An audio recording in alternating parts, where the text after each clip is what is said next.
नमस्ते मेरे प्यारे दोस्तों, स्वागत है आपका अपने यूट्यूब चैनल मोटिवेट पे स्टडी पर। बिहार एसएससी के लिए अभी जो लेटेस्ट प्रैक्टिस सेट आया हुआ है एडिटोरिया की तरफ से, उसका हम लोग टेस्ट नंबर 8 का डिस्कशन करेंगे। इससे पहले 7 टेस्ट आपको हम करवा चुके हैं, तो जो लोग नहीं देखे वो प्ले लिस्ट बना हुआ है, वहाँ पर जाकर जरूर देख लीजिएगा। ठीक है, तो चलिए शुरुआत करते हैं। हम लोग सेट नंबर 8 का डिस्कशन करते हैं।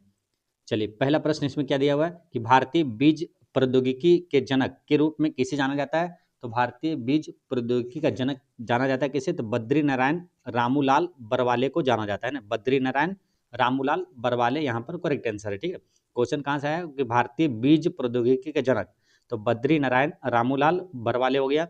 यहीं पर एक क्वेश्चन पूछा जाता है कि राष्ट्रीय बीज निगम की स्थापना कब हुआ, मालूम कब हुआ था? 1963 में हुआ था ना। राष्ट्रीय बीज निगम की स्थापना 1963 में हुआ था। ठीक है, जितने भी एक्स्ट्रा फैक्ट्स बताएंगे ना वो काफ़ी महत्वपूर्ण रहेगा, कतई जहर प्रश्न रहेगा, इसलिए एक्स्ट्रा फैक्ट्स पे आपको विशेष ध्यान देना। ठीक है, वहाँ से आपको डायरेक्ट एग्जाम में प्रश्न लड़ेगा। ठीक है, तो राष्ट्रीय बीज निगम की स्थापना 1963 में हुआ था, और 1963 से ही आपको रिलेट कर लेना क्या, 3 अति महत्वपूर्ण प्रश्न। एक तो राष्ट्रीय बीज निगम की स्थापना 1963 पूछेगा, सीबीआई की स्थापना कब हुआ था, तो आंसर क्या लगाना है, 1963 लगाना है। नागालैंड राज्य का गठन कब हुआ था, नागालैंड राज्य का गठन भी आप लिख लीजिएगा क्या, 1963 में हुआ था। ठीक है, तो 1963 से आपको ये 3 चीजें हो गया। अब रही बात क्या, ये रिलेटेड है खाद्यान्न से रिलेटेड है, यानी कि यूं समझिए कि यहाँ पर पूछा जाएगा 3 प्रश्न अति महत्वपूर्ण। क्या कि हरित क्रांति का जनक किसे कहा जाता है, यानी कि विश्व में हरित क्रांति का जनक कौन है, डॉक्टर नॉर्मन बोरलॉग है। कौन है, नॉर्मन बोरलॉग है, जो कि विश्व में हरित क्रांति का जनक है, नॉर्मन बोरलॉग। भारत में हरित क्रांति का जनक पूछे तो कौन है, एम एस स्वामीनाथन है। कौन है, एम एस स्वामीनाथन, जिसे 2024 में भारत रत्न भी दिया गया था।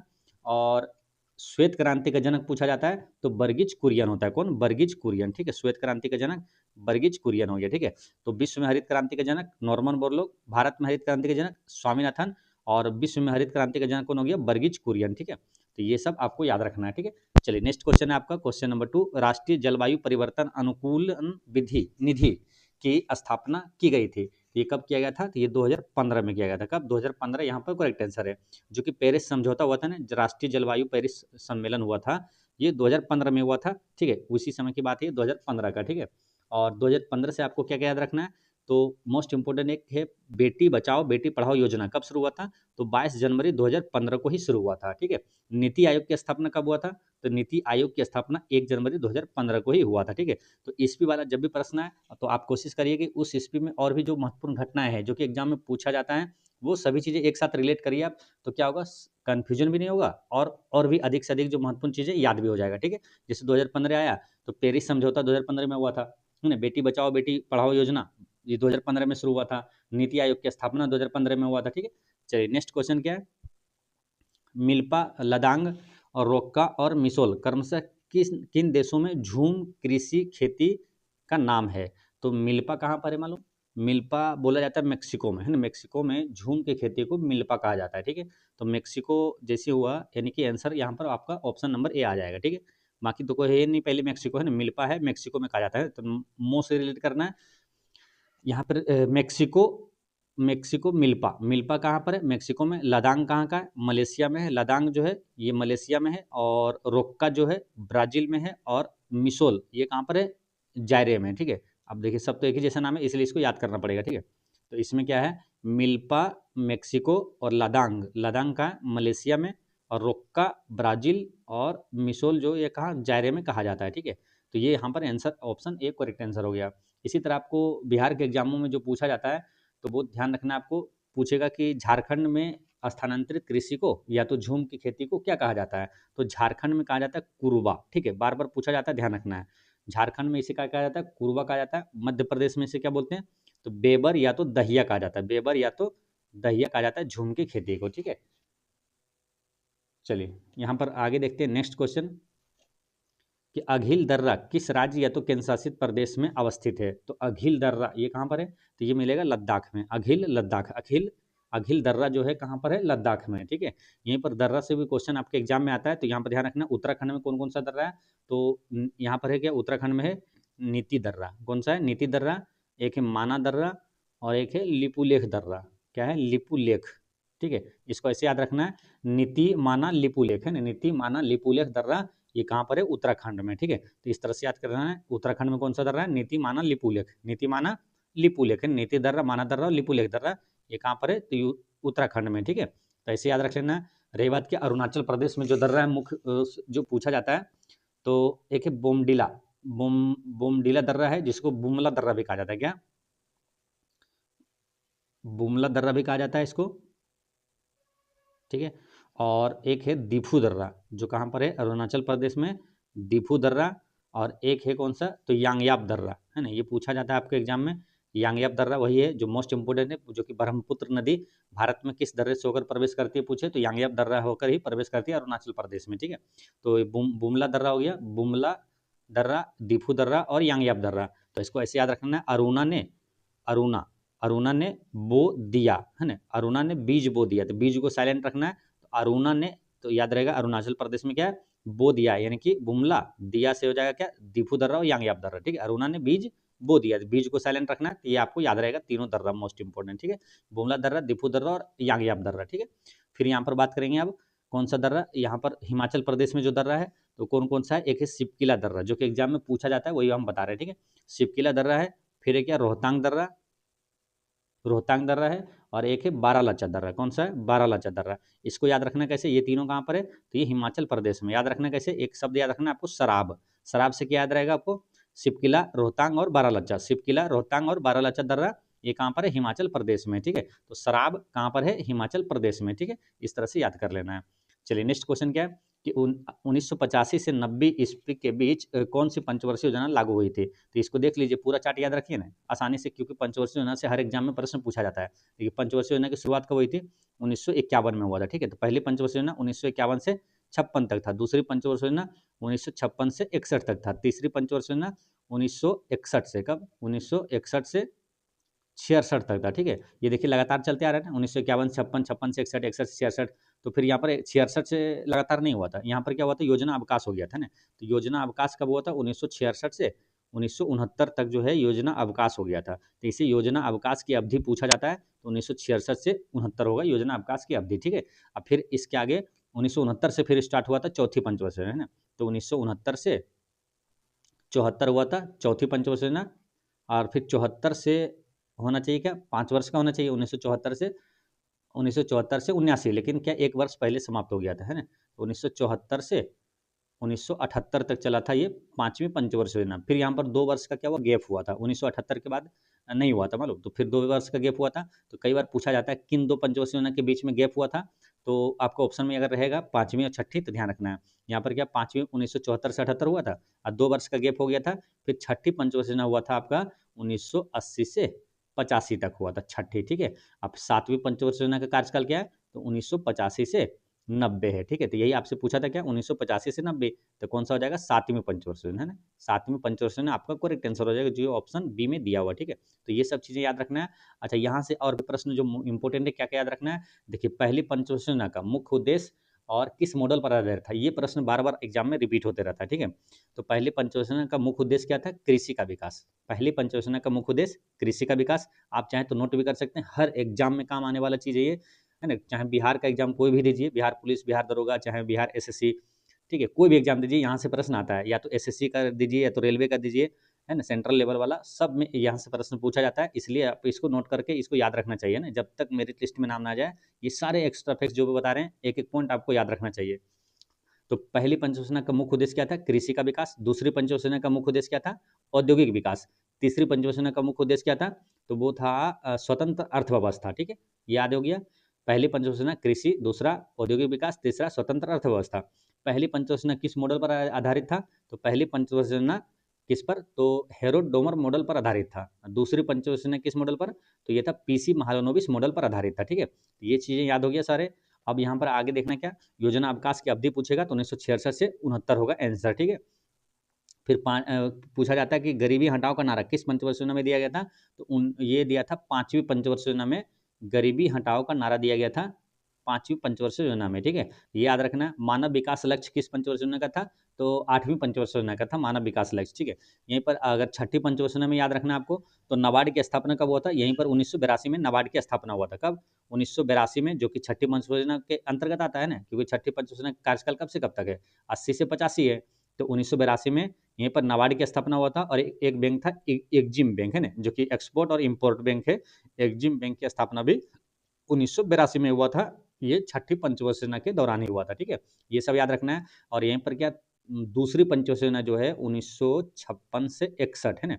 तो इसमें क्या हुआ था मालूम, इसमें जो 3 स्टील प्लांट है, दुर्गापुर, भिलाई, राउरकेला, ये सब स्टील प्लांट जो है ये दूसरी पंचवर्षीय योजना के दौरान स्थापित हुआ था। और एक है बोकारो स्टील प्लांट, वो तीसरी पंचवर्षीय योजना के दौरान स्थापित हुआ था। तो आपसे पूछा जाता है कि जो बोकारो स्टील प्लांट है वो किस पंचवर्षीय योजना में, तो तीसरी हो जाएगा। और जो दुर्गापुर, भिलाई और राउरकेला, ये हो जाएगा दूसरी पंचवर्षीय योजना में स्थापित हुआ था। ठीक है, अब यहाँ पर आपको बताते क्या पूछा जाता है एग्जाम में, क्या कि जो भिलाई इस्पात संयंत्र है ये किस भिलाई जो है ये किस मतलब किस देश के सहयोग से स्थापित हुआ था, भिलाई स्टील प्लांट। ठीक है, और फिर पूछेगा आपको राउरकेला, ये किस जो राउरकेला स्टील प्लांट है किस देश के सहयोग से स्थापित हुआ था, है ना, राउरकेला।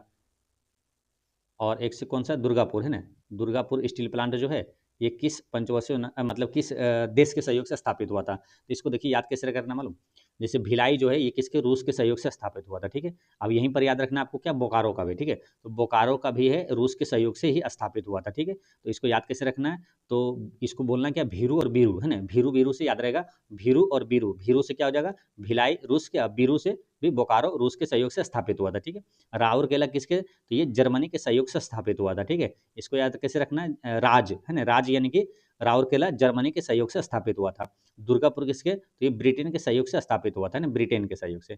इसको याद रखना है क्या, द्रविड़, द्रविड़ हो जाएगा क्या, दुर्गापुर ब्रिटेन के सहयोग से स्थापित हुआ था। ठीक है, इस तरह से मोस्ट इंपॉर्टेंट चीजें हैं सारे आपको याद रखना है। ठीक है, एक बार फिर समझिए, देखिए हमारे क्लास में आपको ध्यान रखना क्या मालूम, हम चीज़ों को क्या है याद करवाने की कोशिश करते हैं और याद करवाते हैं। ठीक है, अब मतलब यूँ समझिए ना कि जैसे आप पढ़ते हैं ना कि आपको नौकरी चाहिए, आपको पढ़ना है तो नौकरी लेना है। ठीक है, तो आप मेहनत करते हैं, उसी तरह हम आपके जैसे खुद, मतलब जैसे हम खुद बन जाते हैं आप, है ना, तो उसमें क्या होता है कि आपकी तरह ही हम खुद मेहनत करते हैं, पढ़ते हैं कि हमें ही नौकरी लेना हो। ठीक है, तो इसलिए आपको अपना जैसा है ना फील होगा यहाँ पर, और आप मेरे साथ रहेंगे तो सारी चीज़ें आपको याद करवा देंगे। ठीक है, तो क्योंकि पढ़ाना महत्वपूर्ण नहीं होता है, महत्वपूर्ण क्या होता है, चीज़ों को याद होना, वो आप याद हो जाए, सक्सेस हो जाए आप, है ना, ये महत्वपूर्ण है ना। बाकी पढ़ा दिए आप और फिर आप वीडियो देख लिए, पढ़ लिए, कुछ याद ही नहीं रहा, या तो आप काम ही नहीं आया, तो क्या फ़ायदा, है ना, वो सब कोई चीज़ का फ़ायदा होता नहीं है ना। तो व्यू से मतलब नहीं है ना, व्यू तो आते जाते रहते हैं ना। तो महत्वपूर्ण क्या है, महत्वपूर्ण है कि आप सीखें और आपको नौकरी लग जाए, ये मज़ा आएगा तब ना, है ना। तो ये सब चीज़ें ऐसे ही ध्यान रखना है आपको। तो भीरू बीरू से हो जाएगा, कभी भी पूछेगा आपको याद रहेगा ना, भीरू बीरू यानी भिलाई स्टील प्लांट, अब बोकारो स्टील प्लांट ये रूस के सहयोग से, राज यानी कि राउरकेला जर्मनी से, द्रविड़ यानी कि दुर्गापुर ब्रिटेन के सहयोग से स्थापित हुआ था। और कई एग्जामों में ये प्रश्न पूछा गया, आप देखते होंगे प्रीवियस ईयर क्वेश्चन लगाते होंगे, ये आपको कहीं ना कहीं मिलता होगा। ठीक है, ये क्वेश्चन ऐसा है जो कि रिपीट होते रहता है हमेशा। ठीक है, तो चलते हैं यहाँ पर आगे बढ़ते हैं। यहाँ पर आंसर क्या हो गया था आपका, सातवीं पंचवर्षीय योजना में था ना, ऑप्शन बी यहाँ पर करेक्ट आंसर है। ठीक है, चलिए नेक्स्ट क्वेश्चन क्या, भारत में गेहूं के शीर्ष 3 उत्पादक राज्य कौन सा है। तो सबसे ज्यादा गेहूं कहाँ होता है मालूम, सबसे ज़्यादा गेहूं का उत्पादन होता है उत्तर प्रदेश में, होता है ना, गेहूं, गन्ना, चीनी, ये सब पूछे उत्तर प्रदेश में होता है ना। तो उत्तर प्रदेश हो जाएगा, उसके बाद मध्य प्रदेश, उसके बाद है पंजाब, है ना। अच्छा, गेहूं से याद रखना क्या मालूम, जो हरित क्रांति आया था, हरित क्रांति में सबसे अधिक जो प्रभाव पड़ा था किस खाद्यान्न पर, और सबसे अधिक वृद्धि हुआ था किसमें, गेहूं के उत्पादन में ही वृद्धि हुआ था। ठीक है, और गेहूं किस में आता है मालूम, गेहूं आता है रबी की फसल है ना, और धान क्या है, धान हो जाएगा आपको खरीफ की फसल में। ठीक है, अच्छा अभी बिहार दौरे में एक क्वेश्चन आया था कि कौन सी फसल है जो कि रबी और खरीफ दोनों में उगाई जाती है, तो वो कौन सा था, मक्का, है ना। मक्का जो है रबी और खरीफ दोनों में उगाई जाती है। नेक्स्ट क्वेश्चन क्या है, अंडमान एवं निकोबार द्वीप समूह की राजधानी पोर्ट ब्लेयर निम्नलिखित में से किस एक द्वीप में अवस्थित है। तो किस द्वीप में है ये, दक्षिण अंडमान में। कहाँ पर, दक्षिण अंडमान, यहाँ पर करेक्ट आंसर। ठीक है, अच्छा यहाँ पर एक चीज ध्यान रखना है कि अंडमान और निकोबार द्वीप समूह की राजधानी कहाँ है, पोर्ट ब्लेयर। इसका नया नाम रखा गया अब क्या, श्री विजयपुरम, क्या रखा है, श्री विजयपुरम। अंडमान निकोबार द्वीप समूह कहाँ मिलेगा आपको, तो ये जैसे भारत है तो ये आपको कहाँ मिलेगा, ये बंगाल की खाड़ी में। और लक्षद्वीप पूछे तो यहाँ कहाँ मिलेगा, इधर लेफ्ट साइड में, यानी कि पश्चिमी पश्चिम साइड में, ये आपको मिलेगा अरब सागर में। ठीक है, नेक्स्ट क्या है, बाल्टीमोर बुलेट उपनाम से किस खिलाड़ी को जाना जाता है।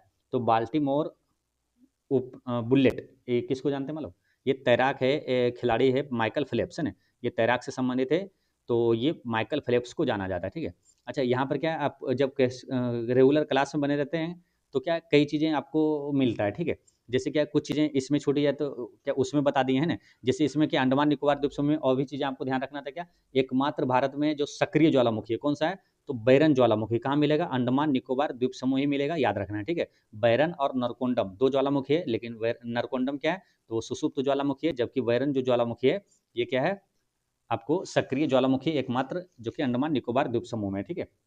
चलिए नेक्स्ट क्वेश्चन है आपका, क्वेश्चन नंबर ये बता दिए थे आपको माइकल फेल्प्स। अब बात करेंगे क्या, क्वेश्चन नंबर 9, निम्नलिखित में से कौन सा मंदिर भारतीय मंदिर वास्तुकला के नागर शैली में निर्मित हुआ था। तो नागर शैली में निर्मित होने वाला मंदिर कौन सा मालूम, इसमें से देखिए कंदरिया महादेव का मंदिर ये भी है, और लिंगराज मंदिर ये भी है, और सूर्य मंदिर ये भी है, ठीक है। तो ये सभी आंसर क्या हुआ, ऑप्शन डी यहाँ पर करेक्ट आंसर, ठीक है। अच्छा कंदरिया महादेव का मंदिर कहाँ है मालूम, ये रेलवे एनटीपीसी में पूछा गया था प्रश्न कि कंदरिया महादेव का मंदिर कहाँ है। तो कंदरिया महादेव का मंदिर ये कहाँ मिलेगा, खजुराहो में, ठीक है। खजुराहो को जो मंदिर है उसी परिसर में कंदरिया महादेव का मंदिर निर्माण किसने करवाया था, खजुराहो का मंदिर का निर्माण चंदेलों ने करवाया था, ठीक है। तो याद रखना कंदरिया महादेव का मंदिर खजुराहो में ही है, ठीक है। और लिंगराज मंदिर कहाँ है, उड़ीसा में है। और कोणार्क का सूर्य मंदिर कहाँ है, कोणार्क का सूर्य मंदिर आपको मिलेगा कहाँ, उड़ीसा में ही है, जिसको नरसिंह देव प्रथम ने बनवाया था 13वीं सदी में, है ना, सूर्य मंदिर को, कोणार्क का सूर्य मंदिर को, ठीक है। तो ये सब आपको ध्यान रखना है। नेक्स्ट क्वेश्चन क्या है, क्वेश्चन नंबर आपका है 10।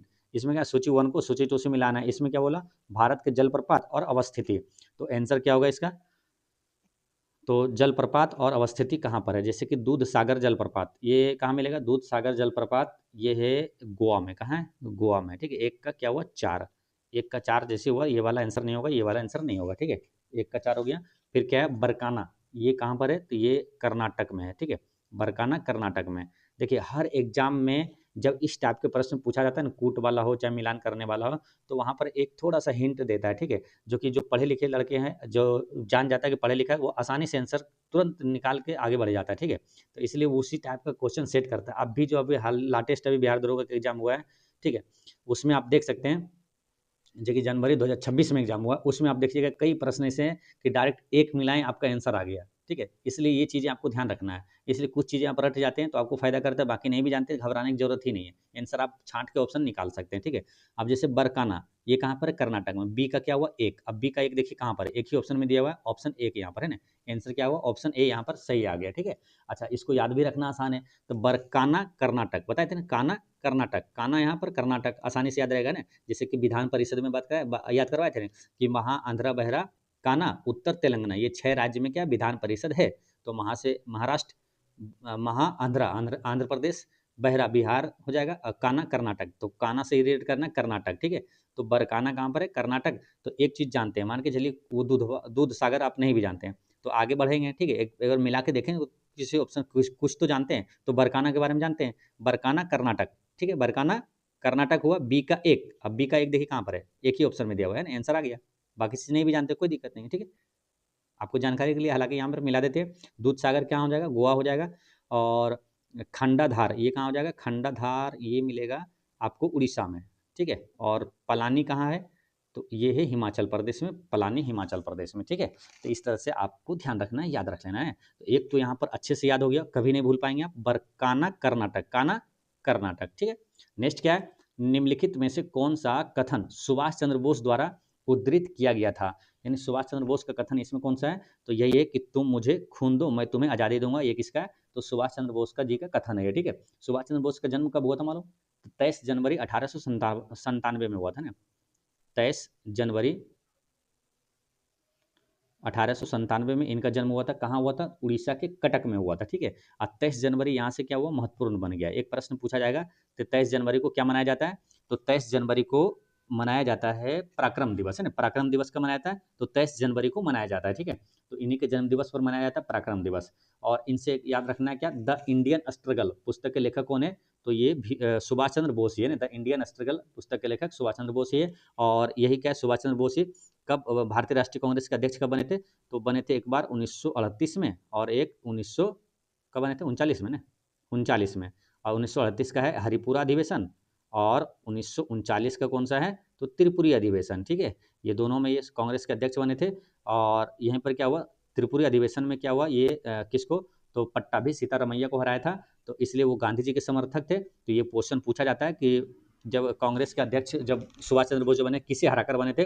तो पट्टाभी सीतारमैया को हराकर बने थे। पट्टाभी सीतारमैया जी गांधी जी के समर्थक थे, ठीक है। इसलिए क्या हुआ, वहां पर क्या हुआ, मनमुटाव हो गया था। इसलिए फिर क्या हुआ, 1939 में ही सुभाष चंद्र बोस ने भारतीय राष्ट्रीय कांग्रेस के अध्यक्ष से क्या हुआ, इस्तीफा दे दिया, और यहीं पर क्या फॉरवर्ड ब्लॉक की स्थापना किया था सुभाष चंद्र बोस ने, ठीक है। चलिए नेक्स्ट क्वेश्चन क्या है, ब्रिटिश भारत के निम्नलिखित में से किस अधिनियम के तहत ब्रिटिश सरकार ने भारत के प्रशासन का प्रत्यक्ष नियंत्रण अपने हाथों में ले लिया था? ब्रिटिश भारत के निम्नलिखित में से किस अधिनियम के तहत ब्रिटिश सरकार ने भारत के प्रशासन का नियंत्रण अपने हाथों में ले लिया था? तो ये था 1858 भारत सरकार अधिनियम के तहत, है ना, 1858 के भारत सरकार अधिनियम के तहत। यहाँ पर आंसर यहाँ पर सही है, ठीक है। यहाँ पर 1773 का रेगुलेटिंग एक्ट से प्रश्न आता है कि किस अधिनियम के तहत, किस एक्ट के तहत कोलकाता में सुप्रीम कोर्ट की स्थापना हुआ था? तो ये 1773 का रेगुलेटिंग एक्ट की था, ठीक है। 1813 का चार्टर एक्ट से पूछा जाता है, मालूम कंपनी के एकाधिकार को कब समाप्त किया गया था? तो 1813 के चार्टर अधिनियम के तहत ही किया गया था, लेकिन चीन और चाय के साथ व्यापार जारी था। लेकिन अब पूछा जाता है क्या, पूर्णतः, है ना, ईस्ट इंडिया कंपनी के साथ पूर्णतः एकाधिकार को समाप्त कर दिया गया था, यानी कि चाय और चीन के साथ भी समाप्त कर दिया था। वो किस अधिनियम का था? तो 1833 का था वो चार्टर अधिनियम, ठीक है। तो ये चीज आपको ध्यान रखना है। नेक्स्ट क्वेश्चन क्या है कि भारत में पहली बार भारतीय सिविल सेवा निम्नलिखित में से किस स्थान पर आयोजित की गई थी? तो ये कहाँ पर किया गया था? इलाहाबाद, है ना, इलाहाबाद यहाँ पर करेक्ट आंसर, ठीक है। भारत में पहली बार भारतीय सिविल सेवा कहाँ पर? तो इलाहाबाद में आयोजित हुआ था। भारत में सिविल सेवा का जनक किसे कहा जाता है? लॉर्ड कॉर्नवालिस को, है ना, कॉर्नवालिस को कहा जाता है सिविल सेवा का जनक। भारत में पुलिस सेवा का जनक भी कॉर्नवालिस को ही कहा जाता है, ठीक है। अस्थायी बंदोबस्त का जनक पूछे तो कॉर्नवालिस ही होता है, याद रखना, ठीक है। नेक्स्ट क्वेश्चन है आपका 14। इसमें क्या है कि निम्नलिखित में से किस स्वतंत्रता सेनानी की साइमन कमीशन के खिलाफ विरोध प्रदर्शन के दौरान मृत्यु हुई थी, जहां कमीशन को काले झंडे दिखाए गए थे? ये किनका हुआ था? लाला लाजपत राय का हुआ था ना। आंसर क्या हुआ? ऑप्शन सी, लाला लाजपत राय जो साइमन कमीशन का विरोध का नेतृत्व किया था। साइमन कमीशन का गठन हुआ था 1927 में, भारत कब आया था? 1928 में साइमन कमीशन भारत आया था, ठीक है।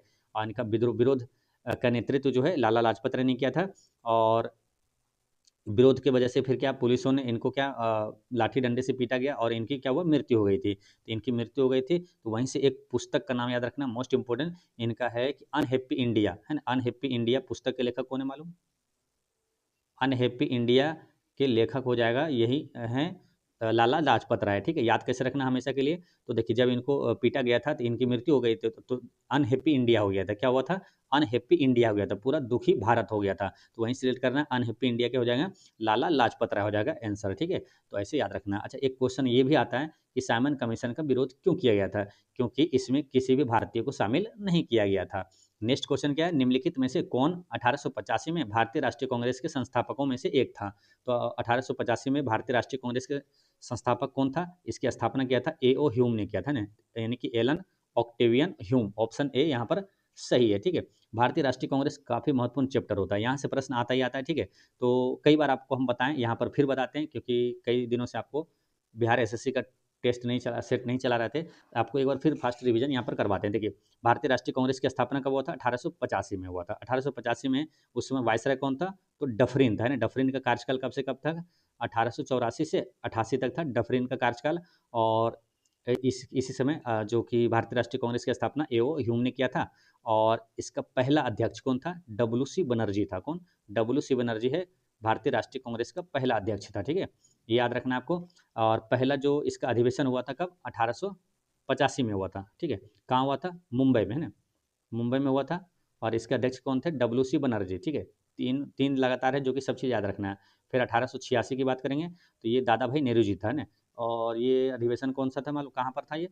1886 में ये कोलकाता में हुआ था ना, कोलकाता में हुआ था। और दादा भाई नेहरू जी इसके दूसरे मतलब अध्यक्ष थे भारतीय राष्ट्रीय कांग्रेस का। तीसरा अधिवेशन जो हुआ था 1887 में, और 1887 में ये कहाँ हुआ था मालूम? मद्रास में हुआ था, ठीक है। और इसके अध्यक्ष कौन थे?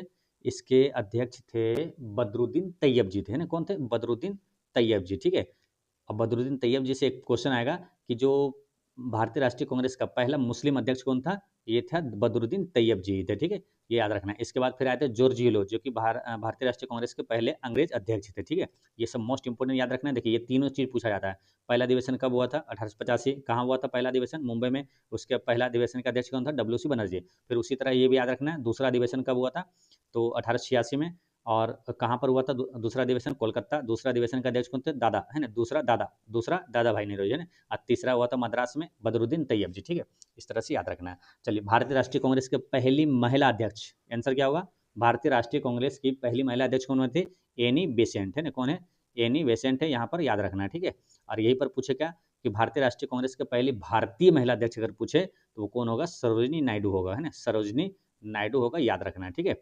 ये सब आपको याद रखना है। और क्या, तो किस अधिवेशन में, एकमात्र अधिवेशन जो था गांधी जी इसमें अध्यक्ष बने थे, तो 1924 के बेलगांव अधिवेशन था, ठीक है। ये आपको याद रखना है। अब पहला अधिवेशन जो कि गांव में हुआ था तो वो था फैजपुर अधिवेशन, है ना, फैजपुर अधिवेशन, जो कि महाराष्ट्र में गांव पड़ता है। और ये था 1937 का अधिवेशन, ठीक है। ये याद रखना है। और इससे भी ज़्यादा मोस्ट इंपोर्टेंट क्या है बिहार के एग्जाम की दृष्टि से, कि भारतीय राष्ट्रीय कांग्रेस का बिहार में पहला अधिवेशन कब हुआ था और कहाँ हुआ था, है ना। सब चीज़ें याद रखना है। यहाँ से चार चार दूनी 8 प्रश्न पूछा जाएगा। कब हुआ था? 1912 में। कहाँ हुआ था? पटना के बांकीपुर में हुआ था। अध्यक्ष कौन थे? तो आर एन माधुलकर थे, है ना, आर एन मुधोलकर, ठीक है, आर एन मुधोलकर थे। और ये किस क्रम का अधिवेशन था? तो ये 27वां अधिवेशन था, ठीक है। ये सब चार चार प्रश्न दोनों से याद रखना है। एक ये दो हुआ था क्योंकि, है ना, क्योंकि पहला हुआ था एक 1912 में और फिर हुआ था 1922 में, ठीक 10 साल इसमें जोड़िए तो 27 से क्या हो जाएगा? 37वां, है ना, 37वां अधिवेशन पूछेगा डायरेक्ट। कब हुआ था, कहाँ हुआ था, तो और फिर इसमें भी 10 जोड़ दीजिए, यानी कि 1922 में हुआ था, है ना। ये क्या हुआ था? भारतीय राष्ट्रीय कांग्रेस का दूसरा अधिवेशन जो है बिहार में कब हुआ था? 1922 में हुआ था। और ये 37वां अधिवेशन था। कहाँ पर हुआ था? गया में हुआ था।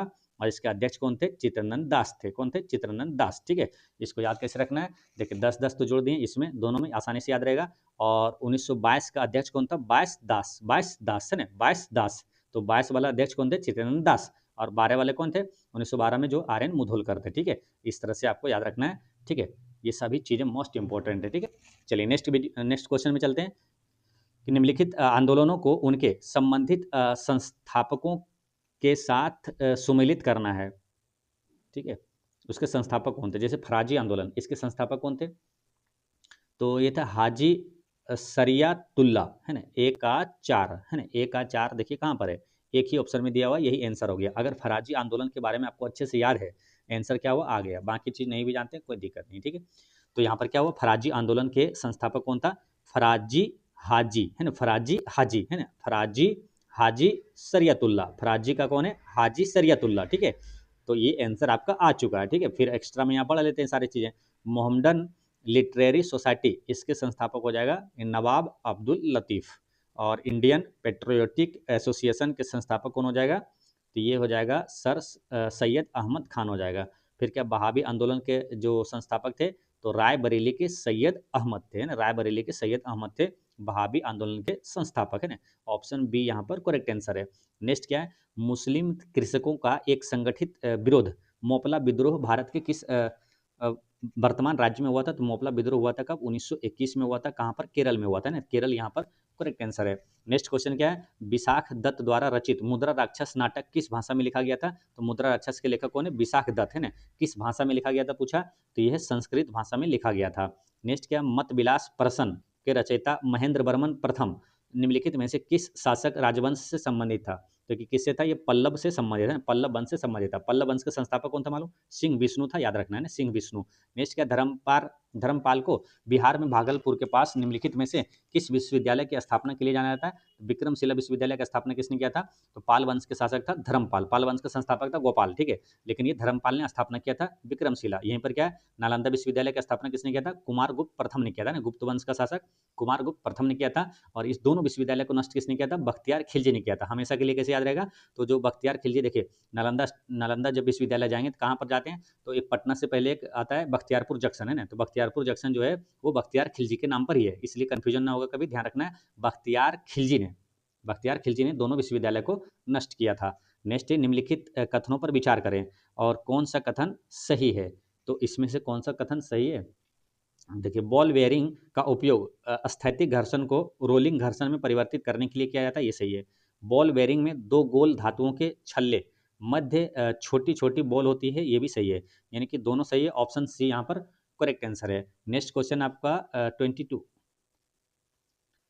इसमें क्या है कि निम्नलिखित कथनों पर विचार करें और सही कथन आपको बताना है।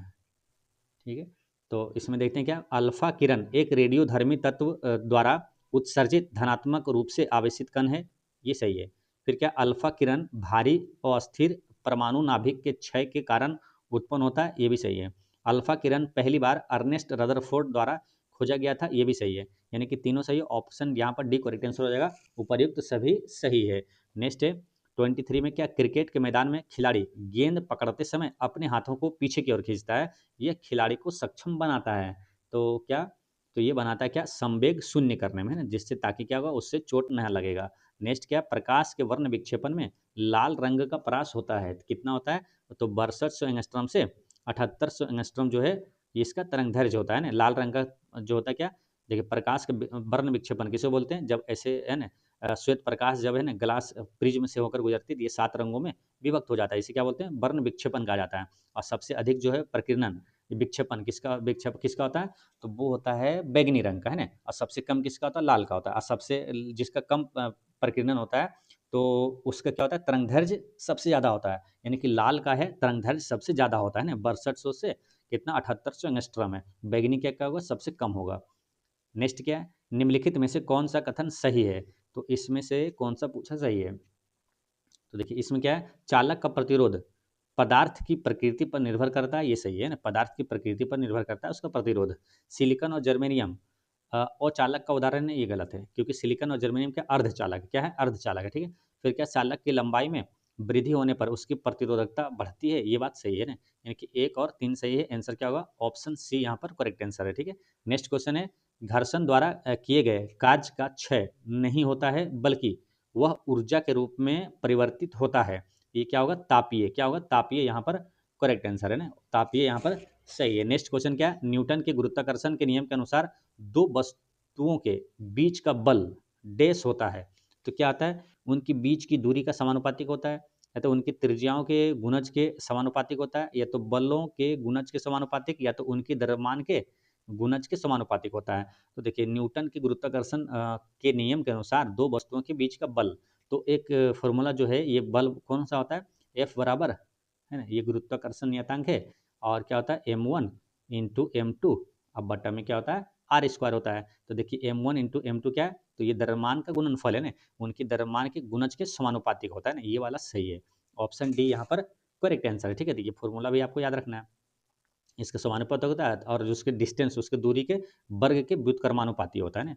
नेक्स्ट क्या, बिल्डिंग में प्रयोग होने वाली गैसें हैं, तो बिल्डिंग में प्रयोग होने वाली गैस कौन सा है, तो यह है ऑक्सीजन तथा एसिटिलीन, है ना, ऑक्सीजन तथा एसिटिलीन। अम्ल वर्षा निम्नलिखित में से किसके द्वारा होने वाले वायु प्रदूषण के कारण होता है, तो नाइट्रस ऑक्साइड और सल्फर डाइऑक्साइड होता है, नाइट्रस ऑक्साइड और सल्फर डाइऑक्साइड के कारण होता है ना। एक बार प्रश्न पूछा गया था, ध्यान है, कि जो ताजमहल का रंग जो है उसको नुकसान पहुंच रहा है ताजमहल को, किसके कारण, तो यही दोनों गैस आंसर हुआ था ना, क्योंकि ये अम्ल वर्षा के कारण होता है, अम्ल वर्षा के कारण उस पर नुकसान पहुंच रहा है ना। तो NO2 और SO2 है ना, नाइट्रस ऑक्साइड और सल्फर डाइऑक्साइड करेक्ट आंसर है। नेक्स्ट है आपका क्वेश्चन नंबर 30 कि प्रोटॉन पर आवेश होता है, तो प्रोटॉन पर कैसा आवेश हो जाएगा, तो ये होगा इलेक्ट्रॉन के आवेश के विपरीत होता है, यानी इलेक्ट्रॉन पे क्या होता है, ऋणात्मक, प्रोटॉन पे क्या हो जाएगा, धनात्मक, और न्यूट्रॉन पे क्या होता है, उदासीन होता है ना। इलेक्ट्रॉन की खोज किसने किया था, जे थॉमसन। प्रोटॉन का कौन, गोल्डस्टीन ने खोज किया था, नामकरण इसका रदरफोर्ड ने किया था। और न्यूट्रॉन की खोज किसने किया था, जेम्स चैडविक ने किया था ना। मिथाइल ऑरेंज के क्षारीय विलयन का रंग होता है, तो मिथाइल ऑरेंज का क्षारीय विलयन कैसा होता है, पीला होता है ना। क्षारीय विलयन पूछा तो आंसर क्या हुआ, पीला। अगर पूछा जाता है क्या मालूम, अम्लीय विलयन कैसा होता है, मिथाइल ऑरेंज का अम्लीय विलयन गुलाबी होता है। ठीक है, याद रखना है। देखिए क्षारीय विलयन पीला मिथाइल ऑरेंज का, अगर पूछे आपको कि अम्लीय विलयन तो कैसा होगा, गुलाबी होगा, है ना। उदासीन विलयन कैसा होता है इसका, नारंगी होता है ना। मिथाइल ऑरेंज का उदासीन विलयन कैसा होता है, नारंगी होता है। ठीक है, नेक्स्ट क्या है कि निम्न में से कौन सी एक रासायनिक अभिक्रिया है, तो रासायनिक अभिक्रिया कौन सा है, तो मक्खन का खट्टा होना क्या रासायनिक अभिक्रिया है, बाकी बर्फ का पिघलना ये क्या भौतिक अभिक्रिया है ना। आयोडीन क्रिस्टलों का उत्पादन भौतिक अभिक्रिया है, गीले कपड़ों का सूखना ये भौतिक अभिक्रिया है। नेक्स्ट क्या है, निम्नलिखित में से कौन सा एक किसी तत्व के परमाणु क्रमांक को सबसे सही निर्धारित करता है, तो आंसर क्या हो जाएगा इसका, प्रोटॉनों की संख्या। ये क्या करता है कि किसी तत्व के परमाणु क्रमांक को सबसे सही निर्धारित करता है क्या, प्रोटोनों की संख्या, है ना, यही आंसर हो जाएगा। देखिए नाभिक में क्या होता है, नाभिक में अगर देखेंगे तो प्रोटोन और क्या होता है, न्यूट्रॉन होता है ना, और इलेक्ट्रॉन जो होता है वो क्या करता है, इलेक्ट्रॉन ये नाभिक के चारों ओर चक्कर लगाता है, ठीक है। तो कई बार आपसे पूछा जाएगा कि नाभिक में जो न्यूक्लियस में क्या नहीं होता है, तो ये इलेक्ट्रॉन नहीं होता है ना, होता क्या, प्रोटोन और न्यूट्रॉन होता है। और इसमें प्रोटोन क्या होता है, धन आवेश होता है इसमें, और इलेक्ट्रॉन क्या, ऋण आवेश होता है, और न्यूट्रॉन क्या होता है, आवेशहीन होता है, ठीक है। नेक्स्ट क्वेश्चन क्या है, और यहीं पर क्या याद रखना है आपको, पूछा जाएगा आपको क्या, प्रोटॉन और न्यूट्रॉन का योग क्या कहलाता है, द्रव्यमान होता है ना, परमाणु भार होता है, ये भी ध्यान रखना है ना, परमाणु भार कई बार दे देगा पूछेगा, और प्रोटॉन दे देगा, न्यूट्रॉन का पूछेगा, तो ये वाला घटा देना है, ठीक है। तो परमाणु भार होता है, यहाँ पर ध्यान रखना है, ठीक है। नेक्स्ट क्वेश्चन क्या है कि अम्ल वर्षा किनके द्वारा होने वाले पर्यावरण प्रदूषण के कारण होती है, ये वाला क्वेश्चन फिर रिपीट हुआ है, तो नाइट्रोजन ऑक्साइड और सल्फर डाइऑक्साइड के कारण होता है। नेक्स्ट क्वेश्चन क्या है कि निम्नलिखित में से कौन सी गैस पानी के पीने को शुद्ध करने के लिए प्रयोग में लाई जाती है, तो जल का शुद्धिकरण में किसका प्रयोग करते हैं, क्लोरीन का प्रयोग किया जाता है ना। क्लोरीन का परमाणु संख्या कितना मालूम, यह है 17, है ना। क्लोरीन से एक और प्रश्न याद रखना क्या, कि सर्वाधिक इलेक्ट्रॉन बंधुता वाला तत्व कौन सा है, तो वो क्लोरीन ही है, ठीक है। और सर्वाधिक विद्युत ऋणात्मक तत्व पूछे तो वो है फ्लोरीन, ठीक है। नेक्स्ट है कि निम्न में से कौन सा सही सुमेलित नहीं है, तो ये क्या विटामिन है और उसका रासायनिक नाम है, तो कौन सा सुमेलित नहीं है, तो इसमें देखिए विटामिन बी1 का थायमिन, ये वाला सही है, विटामिन डी का कैल्सोफेरॉल, ये सही है, विटामिन ए का क्या होता है, रेटिनॉल होता है ना, एस्कॉर्बिक एसिड नहीं होता है, एस्कॉर्बिक एसिड किसका है, सी का है ना, विटामिन सी का रासायनिक नाम है। अब विटामिन बी12 साइनोकोबाल्मिन, 12 कोबाल्मिन, ऐसे याद रखना है, ये वाला सही है, यानी कि ये वाला आंसर हो गया, ये वाला गलत मिलाने हैं। इसको आसानी से याद कैसे रखना है, जैसे मुख्य विटामिन जो है ए बी सी डी और ई और कौन सा है के, है ना। तो इसमें याद रखना है, देखिए ए का क्या है, रेटिनॉल, बी का क्या है, थायमिन, सी का क्या है, एस्कॉर्बिक एसिड, डी का क्या है, कैल्सीफेरोल, और ई का क्या है, टोकोफेरोल, और एफ के का क्या है, फिलोक्विनिन है, किसका क्या है, फिलोक्विनिन, है ना। इसको आसानी से याद कैसे रखना मालूम, फिलोक्विनिन, तो फिलोक्विनिन देखिए इसको याद रखना है कैसे, रथ एक टॉफी, है ना, रथ एक टॉफी, यानी कि रथ पर एक टॉफी, तो पर को साइलेंट रखना है, तो रथ से क्या हो जाएगा, देखिए ए का पूछा था आपसे ना, किसका मिलान सही नहीं, ऐसे तुरंत आ जाएगा, रथ एक टॉफी, रथ से क्या हो जाएगा, रेटिनॉल और थायमिन, यानी ए और बी का हो गया, कहानी यहाँ खत्म, है ना। तो विटामिन ए का रासायनिक नाम क्या हो गया, रेटिनॉल, है ना, रथ से हो गया रेटिनॉल और थायमिन, एक एक से क्या हो गया, एस्कॉर्बिक एसिड और कैल्सीफेरॉल, ठीक है। और फिर क्या टॉफी, टॉफी से क्या हो जाएगा, विटामिन ई का रासायनिक नाम है टोकोफेरॉल, और के का नाम क्या है, फिलोक्विनिन है, ठीक है। इस तरह से आसान याद रहेगा। आपसे मान के चलिए एग्जाम में पूछ लिया जाए क्या, कि विटामिन ई का रासायनिक नाम क्या है, ठीक है। तो ई का रासायनिक नाम क्या, तुरंत दिमाग में क्या आएगा, रथ एक टॉफी, तो टॉफी क्या लास्ट में है, तो लास्ट में जो दो विटामिन है ई और के, इसी का नाम है टॉफी, है ना, लास्ट में, तो टॉफी ई का पूछेगा तो तुरंत दिमाग में आएगा क्या, टोकोफेरोल हो जाएगा। और जैसे पूछता की के का, तो के लास्ट में है, तो टॉफी लास्ट में, फिलोक्विनिन आंसर हो जाएगा, ठीक है, के का पूछेगा तो। और सभी विटामिन के बारे में मालूम है आपको, विटामिन ए जैसे रतौंधी विटामिन ए के कमी के कारण होता है ना, और बेरी बेरी विटामिन बी के कमी के कारण होता है, स्कर्वी रोग जो होता है सी के कमी के कारण होता है, रिकेट्स रोग जो होता है विटामिन डी के कमी के कारण होता है, जनन शक्ति में कमी विटामिन ई के कमी के कारण होता है, रक्त का थक्का नहीं बनता विटामिन के कमी के कारण नहीं बनता, ठीक। नेक्स्ट क्या है, मानव मस्तिष्क में स्मरण क्षमता कहाँ पर होती है, तो मानव मस्तिष्क में स्मरण क्षमता ये होता है कहाँ, सेरिब्रम में, है ना, सेरिब्रम होता है, ठीक है। और इसी तरह एक क्या है यहाँ पर, सेरिबेलम है, ठीक है। तो आपको दोनों ध्यान रखना है, सेरिब्रम मतलब क्या होता है, परम मस्तिष्क, है ना, इसी को हिंदी में क्या बोलते हैं, परम मस्तिष्क, सेरिबेलम को क्या बोलते हैं, अनुमस्तिष्क बोलते हैं। सेरिबेलम क्या करता है मालूम, सेरिबेलम का कार्य है कि शरीरों का संतुलन बनाए रखना है ना, कौन करता है, तो शरीर का संतुलन बनाए रखने में मदद कौन करता है, कौन सा, तो कौन सा मस्तिष्क हिस्सा है, तो वो सेरिबेलम है, ठीक है। अब ऑप्शन में आ जाएगा ना कि शरीर का संतुलन बनाए में कौन मदद करता है, ठीक है। तो ऑप्शन में दोनों रहेगा, सेरिबेलम भी रहेगा, सेरिब्रम भी रहेगा। अब एग्जाम में आएगा अरे सेरिब्रम था या तो सेरिबेलम था, तो आंसर कैसे लगाना है, देखिए शरीर का संतुलन, संतुलन को इंग्लिश में क्या बोलते हैं, बैलेंस, है ना, तो balance Belum, balance Belum, balance Belum, balance Belum, है ना। तो शरीर का संतुलन, तुरंत दिमाग में खटाक से आंसर आ जाएगा यहाँ पर क्या, बैलेंस बेलम, सेरिबेलम करता है, ठीक है। बाकी बुद्धि विचार जो है सोच स्मरण शक्ति ये सब सेरिब्रम हो जाएगा, ये परम मस्तिष्क का कार्य है, ठीक है। अच्छा, भूख प्यास और नफरत प्यार ये सब भावनाओं का नियंत्रण कौन करता है, हाइपोथैलेमस कौन करता है, हाइपोथैलेमस करता है, ठीक है। और जो अनैच्छिक क्रियाओं का नियंत्रण कौन करता है, तो मेडुला ऑब्लागेंटा करता है, ठीक। नेक्स्ट क्वेश्चन क्या है कि पोषवाह यानी कि फ्लोएम के संदर्भ में निम्नलिखित में से कौन सा कथन सही है, तो फ्लोएम जो है जल एवं खनिजों का वहन करता है, ये वाला गलत है, क्योंकि जल जाइलम कौन है, जल का वहन कौन करता है, तो जाइलम करता है, ठीक है। तो ये वाला आंसर क्या हुआ यहाँ पर, ये नहीं होगा, ये गलत हो जाएगा। फिर क्या बोला कि फ्लोएम प्रकाश संश्लेषी उत्पादों का वहन करता है, ये सही है ना, फ्लोएम क्या करता है, प्रकाश संश्लेषित उत्पादों को यानी फूड का, भोजन का ये वहन करता है फ्लोएम, ये वाला सही है। फिर क्या, फ्लोएम एक साधारण ऊतक है क्या, गलत है ये, क्यों, क्योंकि फ्लोएम और जाइलम और फ्लोएम क्या है, ये जटिल ऊतक है ना, क्या जटिल ऊतक है। और साधारण ऊतक में कौन आता है, साधारण ऊतक में आता है पेरेन्काइमा, कोलेन्काइमा और स्क्लेरेन्काइमा, ठीक है। फिर क्या, फ्लोएम पादप को बल प्रदान करता है, ये गलत है, क्योंकि बल जो कठोरता प्रदान करता है कौन, स्क्लेरेन्काइमा ऊतक करता है, मजबूती और कठोरता स्क्लेरेन्काइमा ऊतक। प्रकाश संश्लेषण द्वारा भोजन बनाने में मदद करता है कौन, पेरेन्काइमा। और पौधों में लचीलापन कौन प्रदान करता है, कोलेन्काइमा, ठीक है। नेक्स्ट क्वेश्चन है आपका 39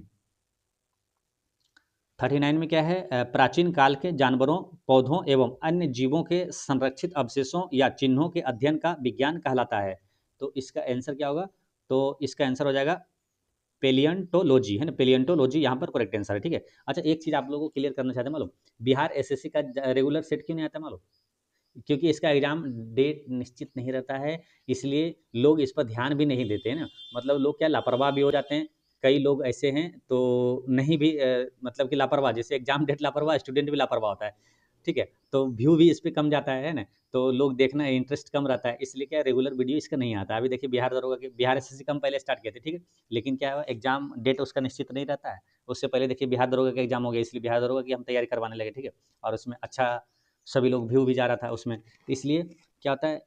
लेकिन एक चीज़ ध्यान रखना आपको, अगर जो लोग किसी वैकेंसी आप नहीं भरें, ठीक है, और बिहार एसएससी पर ही निर्भर है आपको, तो बिहार एसएससी में एग्जाम कभी भी हो, लेकिन आपको हर पल का सदुपयोग करना है, लापरवाह नहीं होइए। देखिए वीडियो कोई भी नहीं डाले, लेकिन आप अपने रूम में पढ़ते रहिए, ठीक है। तो क्योंकि कई लोग ऐसे भी हैं ना, जो कि आपको लगता होगा कि अरे एग्जाम डेट नहीं आ रहा है तो नहीं पढ़ रहे हैं, एग्जाम डेट आएगा तब पढ़ेंगे। कई लोग ऐसे भी हैं ना, जो कि रेगुलर पढ़ रहा है, उसी पर नज़र बनाए हुए है, ठीक है। इसलिए कुछ लोग ऐसे हैं, और बहुत सारे ऐसे लोग हैं, क्योंकि वैकेंसी कम रहती है और संख्या कितनी है, तो बहुत ऐसे लोग हैं जो कि पूरा पढ़ रहा है, उसी पर ध्यान लगाए हुए हैं। जैसे उसका बिहार पुलिस हो चाहे बिहार दरोगा में कोई मतलब नहीं है उसका, जैसे कि क्राइटेरिया है, जो हाइट है चाहे दौड़ है, उसको नहीं हो रहा है, तो वो बिहार एसएससी पर ही निर्भर है, तो वो बिहार एसएससी की तैयारी कर रहा है। इसलिए आप लोग लापरवाह मत होइए, है ना। तो क्या है, रेगुलर तरीके से एक एक पल का सदुपयोग कीजिए, जब तक आपकी नौकरी ना लग जाए, ठीक है, आपका मेरिट लिस्ट में नाम ना आ जाए, है ना। एग्जाम कभी भी होगा तो निश्चित है ना। इसलिए और अच्छी बात है ना, जितना आप पढ़ेंगे उतना तैयारी आपकी शानदार रहेगी, और उतना अच्छा मार्क्स लाइए आप, है ना, टॉप कर जाइए, है ना। आप मेरिट लिस्ट में शानदार प्रदर्शन करिए। इसलिए लापरवाही जरा से भी नहीं करना चाहिए ना, स्टूडेंट हैं तो पढ़िए, जितना आप पढ़ेंगे उतना फायदा होगा, जितना आप मेहनत करेंगे उतना आप में निखार आएगा, उतना आप सीखेंगे, है ना, नौकरी लग जाएगी, ठीक है। तो ये सब है। और आप लोग का अगर अच्छा रिव्यू आता है, अच्छा रिस्पॉन्स आता है ना, तो आप लोग अगर चाहते हैं कि डिस्कशन से आपको काफ़ी फ़ायदा होता है, काफ़ी बहुत सी सारी चीज़ें रिवीजन हो जाता है ना, आपको अच्छे से याद हो जाता है नई नई चीज़ें, तो आप लोग रिस्पॉन्स जैसे करिएगा तो हम रेगुलर लाने की कोशिश भी करेंगे वीडियो, ठीक है। तो यहाँ पर क्या हुआ, पेलियंटोलॉजी यहाँ पर करेक्ट आंसर है। नेक्स्ट क्वेश्चन क्या है, मनुष्य के शरीर में अपेंडिक्स का कार्य है ना, तो इसका कोई कार्य नहीं है, क्या है, इसका कोई कार्य नहीं है। आंसर क्या हुआ, ऑप्शन डी यहाँ पर सही है। नेक्स्ट क्या है, मानव पाचन तंत्र में किससे पित्त रस का स्त्राव होता है, पित्त रस कहाँ से निकलता है, ठीक है।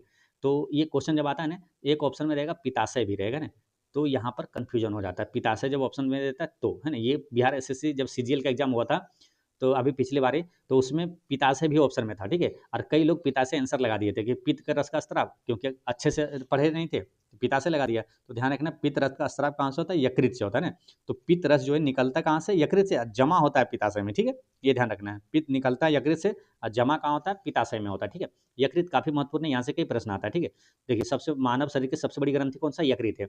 मानव शरीर में जो भोजन होता है, कार्बोहाइड्रेट किस रूप में संग्रहित होता है मालूम, ग्लाइकोजन के रूप में संग्रहित होता है। कहाँ पर होता है, तो मुख्य रूप से ये यकृत और मांसपेशियों में होता है ना, तो यकृत यहाँ पर आंसर होता है, ठीक है। विटामिन ए कहाँ संग्रहित होता है, तो यकृत में होता है। सबसे अधिक पुनर्जनन क्षमता किसका, यकृत का है। और जो अपेंडिक्स रोग, मतलब कि जो होता है ना कि जॉन्डिस हो गया या तो हेपेटाइटिस रोग हो गया, ये किसको प्रभावित करता है, यकृत को ही प्रभावित करता है, ठीक है। ये सब आपको याद रखना है। नेक्स्ट क्वेश्चन क्या है, कि मानव शरीर में श्वसन वर्णक होता है, तो श्वसन वर्णक कौन सा होगा, हीमोग्लोबिन, है ना।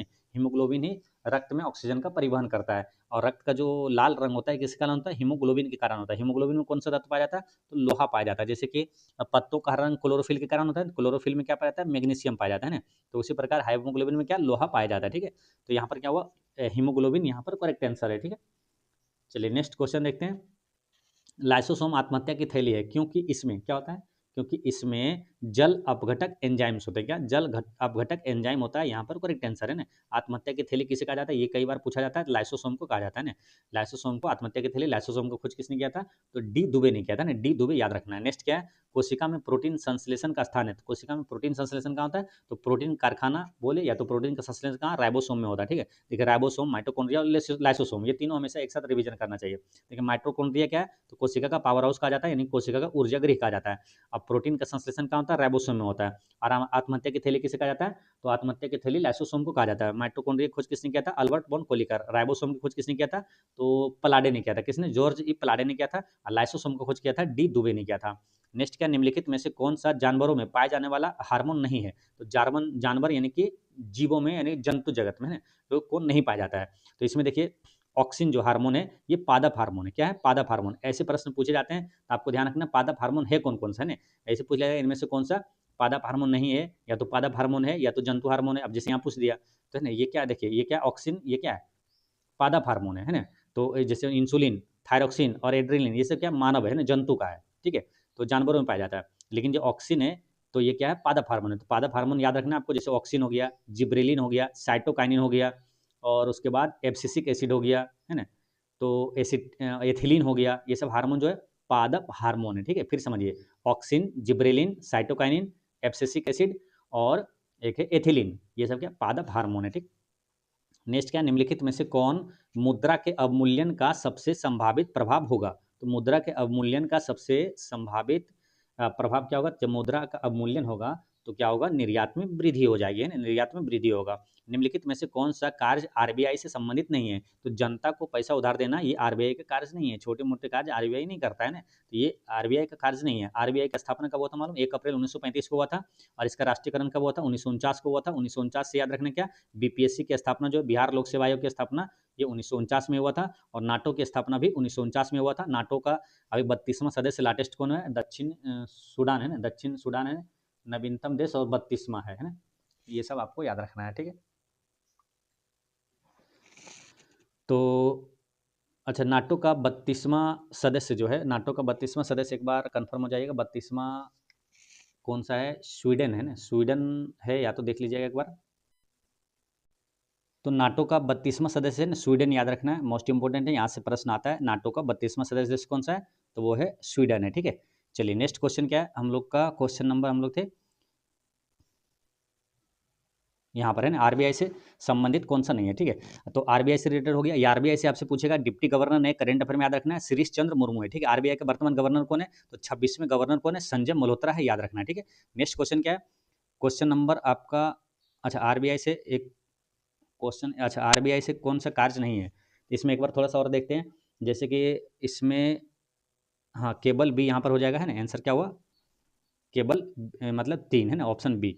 नेक्स्ट क्या है, किस राज्य की वर्जिन कोकोनट ऑयल को जीआई टैग प्रदान किया गया है, तो ये किस राज्य का है, आंसर क्या होगा, यह है अंडमान निकोबार का, है ना, अंडमान निकोबार यहाँ पर सही है। ठीक है, और यहीं पर पूछा जाता है 10 डिग्री चैनल किसको अलग करता है मालूम, तो लिटिल अंडमान यानी कि छोटा अंडमान को कार निकोबार से अलग करता है 10 डिग्री चैनल।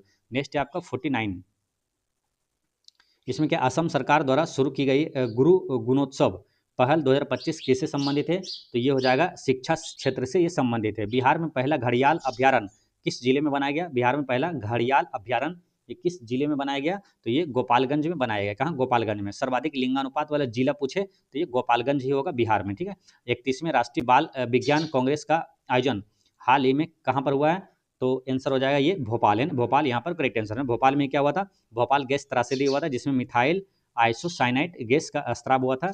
नेक्स्ट क्या है, भारतीय रेलवे ने एशिया की सबसे लंबी मालगाड़ी का ट्रायल कहाँ से कहाँ तक किया है, तो भारतीय रेलवे ने एशिया की सबसे लंबी मालगाड़ी का ट्रायल कहाँ से कहाँ तक किया है, तो ये किया है चंदौली से गढ़वा तक। कहाँ, चंदौली से गढ़वा तक करेक्ट आंसर है। चंदौली कहाँ मिलेगा आपको, उत्तर प्रदेश में। गढ़वा कहाँ है, ये झारखंड में ना, तो यानी कि उत्तर प्रदेश से झारखंड। नेक्स्ट क्या है, भारत ने किस देश के साथ मिलकर सोनोबॉय यानी कि सोनार उपकरण सह उत्पादन करने के लिए समझौता किया है, तो आंसर क्या होगा, अमेरिका, यहाँ पर अमेरिका करेक्ट आंसर है। ठीक है, नेक्स्ट क्वेश्चन क्या है, जनवरी 2025 में 4 खिलाड़ियों को मेजर ध्यानचंद खेल रत्न अवार्ड जो है 2024 से सम्मानित किया गया था। निम्नलिखित में से कौन एक खिलाड़ी इसमें शामिल नहीं है, तो इसमें देखिए हरमनप्रीत सिंह को मिला था। ठीक है, जिसमें कि हॉकी के ये कैप्टन है, और प्रवीण कुमार को मिला है, जो कि प्रवीण कुमार ये हैं पैरा एथलेटिक्स है ना, हाई जंप से संबंधित है।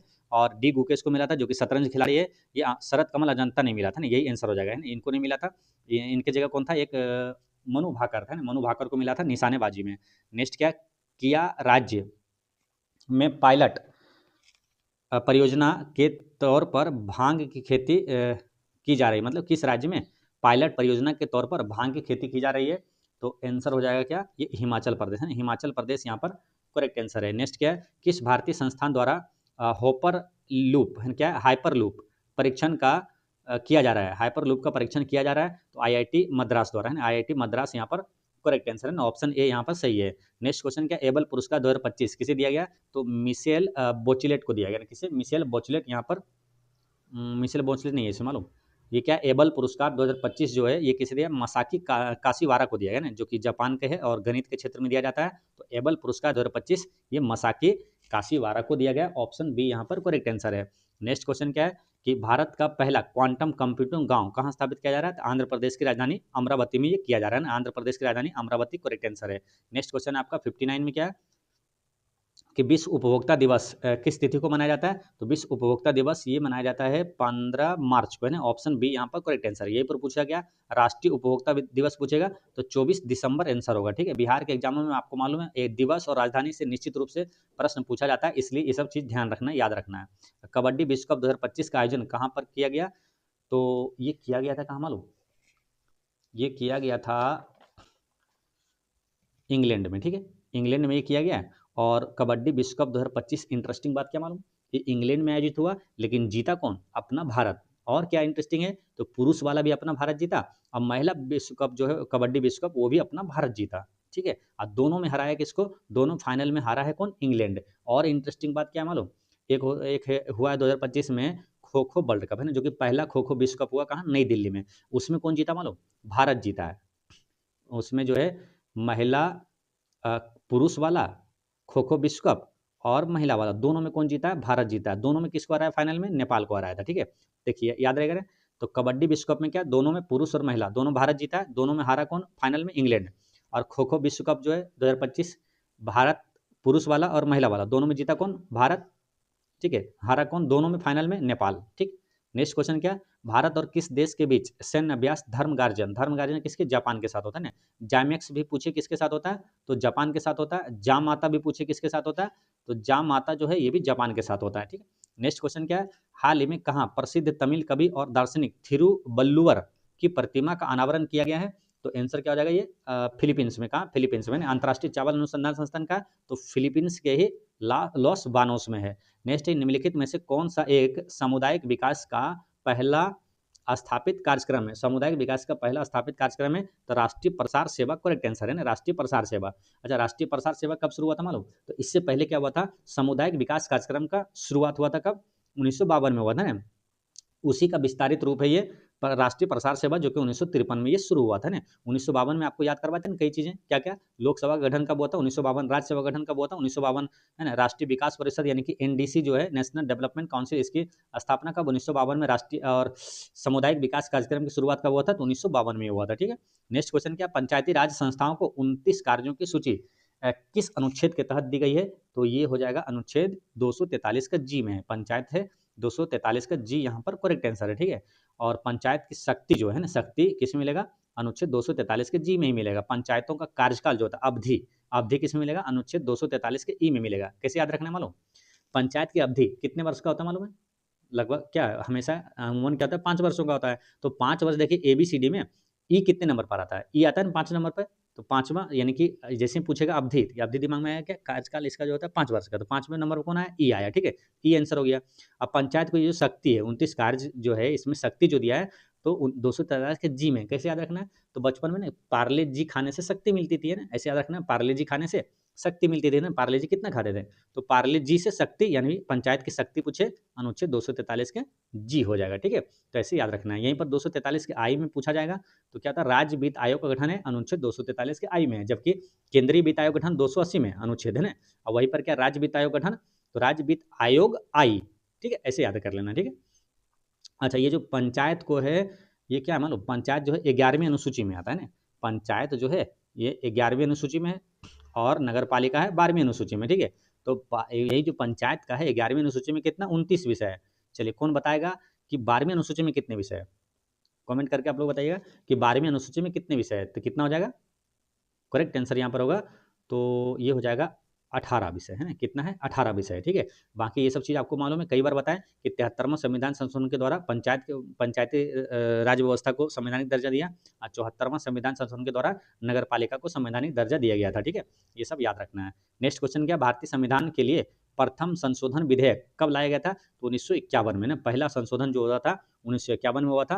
पहला संशोधन के तहत कौन सी अनुसूची जोड़ी गई थी, तो 9वीं अनुसूची जोड़ी गई थी, जिसमें क्या है भूमि सुधार संबंधी अधिनियम है। नेक्स्ट क्या, संविधान के किस अनुच्छेद में वयस्क मताधिकार को मान्यता दी गई है, तो आंसर क्या होगा, ये अनुच्छेद 326 यहाँ पर है ना। तो निर्वाचन किस में, निर्वाचन 324 में है, हम वयस्क मताधिकार को जो मान्यता अनुच्छेद 326 में है। और यहीं पर क्या, किस संविधान संशोधन के द्वारा मतदान करने की आयु 21 वर्ष से घटाकर 18 वर्ष कर दिया गया था, तो वो था कौन सा 61वां संविधान संशोधन, और ये 1989 में ये लागू हुआ था, ठीक है। ये चीज़ आपको ध्यान रखना है। राष्ट्रीय मतदाता दिवस कब मनाया जाता है, ये तो कई बार आपको बताएं, आप लोग को कमेंट में बताना है ना, राष्ट्रीय मतदाता दिवस कब मनाया जाता है, इसका आंसर आप लोग कमेंट में दीजिएगा। भारत में मताधिकार और निर्वाचित होने का अधिकार, मताधिकार और निर्वाचित होने का अधिकार, ये कौन सा अधिकार है, तो आंसर क्या लगाइएगा इसका, तो ये है विधिक अधिकार है ना, क्या है विधिक अधिकार, करेक्ट आंसर है। निम्नलिखित में से कौन संविधान में 42वें संविधान संशोधन द्वारा नीति निदेशक तत्वों में नहीं जोड़ा गया था, तो 42वें संविधान संशोधन के द्वारा क्या नहीं जोड़ा गया था, तो ये समान नागरिक संहिता जो है ये नहीं जोड़ा गया था ना। ये आंसर यहीं पर हो जाएगा करेक्ट आंसर ऑप्शन ए, क्योंकि ये कौन सा अनुच्छेद में है, अनुच्छेद 44 में है, ठीक है। अनुच्छेद समान नागरिक संहिता यानी समान अंक वाला 4 समान नागरिक संहिता लागू करने वाला पहला राज्य कौन सा है, तो वो है उत्तराखंड है ना। दूसरा राज्य कौन सा घोषित किया, गुजरात है ना। तो ये चीज़ ध्यान रखना है। अच्छा यहाँ पर क्या याद रखना है मालूम, ये जो 42वां संविधान संशोधन है ये क्या है, मूल कर्तव्य है ना, मूल कर्तव्य जोड़ा गया था किस संविधान संशोधन, 42वां संविधान संशोधन के द्वारा 1976 में जोड़ा गया था। तो मूल कर्तव्य है किस भाग में, तो मूल कर्तव्य भाग आपको किस में मिलेगा, तो भाग 4 में, ठीक है। मूल कर्तव्य जो है यानी कि डीपीएसपी इसको बोलते हैं, तो डीपीएसपी जो है सॉरी राज्य के निर्देशक तत्व है ना, फिर समझिए नीति निर्देशक तत्व जो है डीपीएसपी जो है, ये डीपीएसपी की पहले बात करेंगे, ठीक है। यहाँ पर थोड़ा सा कंफ्यूजन होगा, डीपीएसपी जो है ये है आपको भाग 4 में, ठीक है। डीपीएसपी यहाँ पर बात कर लेते हैं थोड़ा सा कि राज्य के निर्देशक तत्व जो है, क्वेश्चन क्या पूछा था मालूम, 42वें संविधान संशोधन द्वारा नीति निर्देशक तत्वों में नहीं जोड़ा गया था, तो नीति निर्देशक तत्व जो है इसमें डीपीएसपी जो है, डीपीएसपी है ना, ये किस भाग में मालूम, ये भाग 4 में, ठीक है। भाग 4 में है राज्य के निर्देशक तत्व, और अनुच्छेद कहाँ से कहाँ तक है, ये 36 से 51 तक है ना, 36 से 51 तक राज्य के निर्देशक तत्व है, ठीक है। और ये कहाँ से लिया गया, आयरलैंड के संविधान से लिया गया है। और यहीं पर मूल कर्तव्य की बात करेंगे, तो मूल कर्तव्य जो है, मूल कर्तव्य ये किस भाग में है, तो भाग 4 के को में है ना, भाग 4 के को में है, और अनुच्छेद 51 के को में है। और कहाँ से लिया गया है, तो ये लिया गया मूल कर्तव्य जो है रूस के संविधान से लिया गया है, ठीक है। तो ये चीज़ आपको ध्यान रखना है। चलिए यहाँ पर बात करेंगे, क्या पूछा जाता है कि मूल कर्तव्य किस संविधान संशोधन के द्वारा जोड़ा गया था, तो 42वां संविधान संशोधन के द्वारा 1976 में जोड़ा गया था, उसमें कितना 10 मूल कर्तव्य था। और किस समिति की अनुशंसा पर, तो स्वर्ण सिंह समिति की अनुशंसा पर जोड़ा गया था। फिर अभी वर्तमान में कितना 11 मूल कर्तव्य, तो 11वां मूल कर्तव्य कब जोड़ा गया था, तो 11वां मूल कर्तव्य जोड़ा गया था 86वां संविधान संशोधन के द्वारा 2002 में जोड़ा गया था। 11वां मूल कर्तव्य है क्या, तो 6 से 14 वर्ष तक के बच्चों को निःशुल्क शिक्षा का प्रावधान है, ठीक है।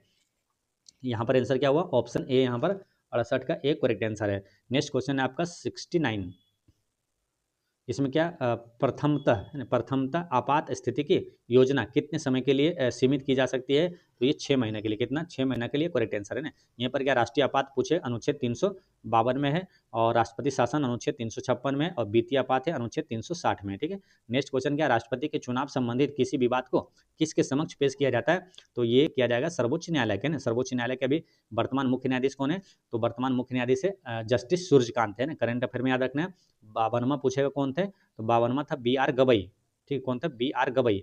लेकिन 53वां अभी वर्तमान में है, याद रखना है, तो जस्टिस सूर्यकांत याद रखना है, कौन है, जस्टिस सूर्यकांत, ठीक है। नेक्स्ट क्वेश्चन क्या है, डिंडवाना और कुचामन निम्नलिखित में से किसके उदाहरण है, तो डिडवाना और कुचामन ये जो है लवणीय झील का उदाहरण है, क्या लवणीय झील का उदाहरण है, और दोनों कहाँ पर मिलेगा, डिडवाना और कुचामन, ये राजस्थान में ना, नेक्स्ट क्वेश्चन क्या, निम्न में से कौन ब्रह्मपुत्र की सहायक नदी नहीं है? तो ब्रह्मपुत्र की सहायक नदी जो भवानी ये नहीं है ना, बाकी मानस और कपिली और तीस्ता ये सब ब्रह्मपुत्र की सहायक नदी है। ब्रह्मपुत्र को बांग्लादेश में क्या कहा जाता है मालूम? ब्रह्मपुत्र नदी को बांग्लादेश में जमुना कहा जाता है ना, किस क्या कहा जाता है? जमुना, ठीक है। और यहीं पर गंगा नदी को बांग्लादेश में क्या कहा जाता है? तो पद्मा कहा जाता है ना, ये याद रखना। अच्छा, ब्रह्मपुत्र नदी जो भारत में कहाँ से प्रवेश करती है मालूम? तो अरुणाचल प्रदेश के यांगयाप दर्रे से होकर भारत में ये प्रवेश करती है ब्रह्मपुत्र नदी। नेक्स्ट क्या है, पापी कोंडा राष्ट्रीय उद्यान किस राज्य में? आपको पहले भी एक बार याद करवाए थे, पापी कोंडा जब आया था। पाप अधिकतर क्या अंधेरा में करते हैं ना, तो इस तरह से रिलेट करना है। पाप अधिकतर लोग क्या है अंधेरा में करते हैं, यानी अंधरा में, ऐसे रिलेट करना है। तो पापी कोंडा जैसे आएगा तो अंधरा यहाँ पर लगा देना है आंसर, ठीक है। उसी तरह आपको याद करवाया था कि कुचिपुड़ी, कुचिपुड़ी शास्त्रीय नृत्य किस राज्य का है? तो आंध्र प्रदेश का ना। कच्छ का पुड़िया आंध्रा में खा गए हैं, कच्छ का पुड़िया आंध्रा में खा गए, यानी कुचिपुड़ी शास्त्रीय नृत्य कहाँ का है? आंध्र प्रदेश का है। उसी प्रकार पापी कोंडा जैसे पाप आया, पाप अधिकतर लोग कब आंध्रा में करते हैं, यानी कि आंध्र प्रदेश करेक्ट आंसर होगा। क्वेश्चन जैसे आएगा दिमाग में तुरंत आंसर आ जाएगा, पापी आंध्रा है आंध्र प्रदेश। नेक्स्ट क्या है, भारत का बृहत्तम भौगोलिक क्षेत्र निम्न में से किस प्रकार की मृदा से आच्छादित है? तो बृहत्तम क्षेत्र जो है भौगोलिक क्षेत्र जो है किस प्रकार की मृदा से आच्छादित है? तो ये हो जाएगा अल्फी सोल है ना, अल्फी सोल यहाँ पर करेक्ट आंसर, ठीक है। यहाँ पर अल्फी सोल सही है। नेक्स्ट क्वेश्चन क्या है, निम्न बांधों और उनसे संबंधित राज्यों को सुमेलित करना है। तो सरदार सरोवर बांध ये है नर्मदा नदी पर, और ये कहाँ मिलेगा? तो ये गुजरात में। हाँ, सरदार सरोवर बांध हो जाएगा गुजरात, यानी कि एक का यहाँ पर डी हो गया, ठीक है। जो एक का डी जैसे होगा ये वाला आंसर नहीं होगा, ये वाला आंसर नहीं होगा, ठीक है। और फिर बात करेंगे क्या, इंदिरा सागर बांध ये कहाँ मिलेगा? इंदिरा सागर बांध हो जाएगा ये मध्य प्रदेश में ना, यानी कि 2 का ए होगा। अब 2 का ए कहाँ पर है? ऑप्शन डी में दिया हुआ है ना, ऑप्शन डी यहाँ पर करेक्ट आंसर हो गया, ठीक है। 2 का ए इसमें नहीं था। और फिर क्या हुआ आगे देखिएगा, नागार्जुन सागर बांध यहाँ पर दिया है कहाँ? ये दिया है सी में दिया है, ठीक, गुजरात में है ना। और यहाँ पर मेट्रो बांध हो जाएगा कहाँ? 4 के बीच तमिलनाडु में हो जाएगा, ठीक है। लेकिन यहाँ पर क्या मालूम, नागार्जुन सागर बांध जो है ये गुजरात में नहीं मालूम, ये कहाँ है? यहाँ पर ऑप्शन में एरर हो सकता है, ठीक है। नागार्जुन सागर बांध जो है ये कृष्णा नदी पर है, ये तेलंगाना और आंध्र प्रदेश राज्य की सीमा पर स्थित है ना, कृष्णा नदी पर। इसलिए यहाँ पर क्या एरर होगा, यहाँ पर आंसर क्या आ गया आपका? ऑप्शन डी यहाँ पर करेक्ट आंसर हो गया, ठीक है। तो नागार्जुन सागर बांध याद रखना है कहाँ पर है? तेलंगाना और आंध्र प्रदेश राज्यों की सीमा पर स्थित है, ठीक है। चलिए, अच्छा ये वीडियो क्या होता है यहाँ पर होता है समाप्त, क्योंकि 75 जो है जीके जीएस का प्रश्न पूछा जाएगा करंट अफेयर का, और 75 जो क्वेश्चन आएगा मैथ और रीजनिंग का आएगा ना। तो 75 प्रश्न आपको जीके जीएस और करंट अफेयर का हम बता दिए, ठीक है। और आज एक क्वेश्चन पूछते हैं जो कि आप लोग को कमेंट बॉक्स में बताना है, ठीक है। सूजनी कढ़ाई ये जो कला है, सूजनी कढ़ाई ये किस राज्य से संबंधित है ना, किस राज्य से संबंधित है आपको बताना है, ठीक है। सूजनी कढ़ाई ये किस राज्य से संबंधित है, आप लोग इसका आंसर कमेंट में बताइएगा, ठीक है। और जितने लोग बिहार दरोगा की तैयारी कर रहे हैं और बिहार दरोगा का पीटी का एग्जाम दिए थे, तो मेंस का जो है डबल स्टार स्टार्ट होने वाला है 31 जनवरी से ना। तो 31 जनवरी से डबल स्टार ये आपको ज्ञान बिंदु की तरफ से double star test series start होने वाला है 31 जनवरी से। तो आप लोग जो भी इसके टेस्ट लगाना चाहते हैं तो आपको टेलीग्राम पर है ना, टेलीग्राम से जुड़िएगा। टेलीग्राम का लिंक इस वीडियो के डिस्क्रिप्शन में मिल जाएगा, और टेलीग्राम का लिंक आपको वीडियो के डिस्क्रिप्शन में और कमेंट बॉक्स में भी हम पिन कर देंगे, ठीक है। तो वहाँ से जुड़ जाइएगा। और ये जो लोग भी टेस्ट लगाना चाहते हैं तो आप लोग कोई भी आपको मोटिव एपी स्टडी चैनल से जितने भी सब्सक्राइबर हैं सभी के लिए ये टेस्ट क्या है फ्री उपलब्ध रहेगा। आप लोग को टेंशन लेने की जरूरत नहीं है, ना तो ये टेस्ट खरीदने की जरूरत है, ठीक है। जिनके पास पैसा है एक्स्ट्रा वो खरीद सकते हैं। बाकी मेरे तरफ से जो है अपने मोटिव एपी स्टडी की तरफ से जितने भी सब्सक्राइबर हैं टेलीग्राम पर सभी को पीडीएफ आपको फ्री में उपलब्ध करवा देंगे। मतलब खुद मैं खरीद लूँगा, आप लोग को खरीदने की जरूरत नहीं है, ठीक है। और आप लोग को फ्री में उपलब्ध करवाया जाएगा, और सभी का डिस्कशन भी इसी चैनल पर आएगा, सारी चीज़ें आपको फ्री में उपलब्ध रहेगा, ठीक है। तो मिलते हैं नेक्स्ट वीडियो में, पढ़ते रहें मुस्कुराते रहें। जय हिंद दोस्तों।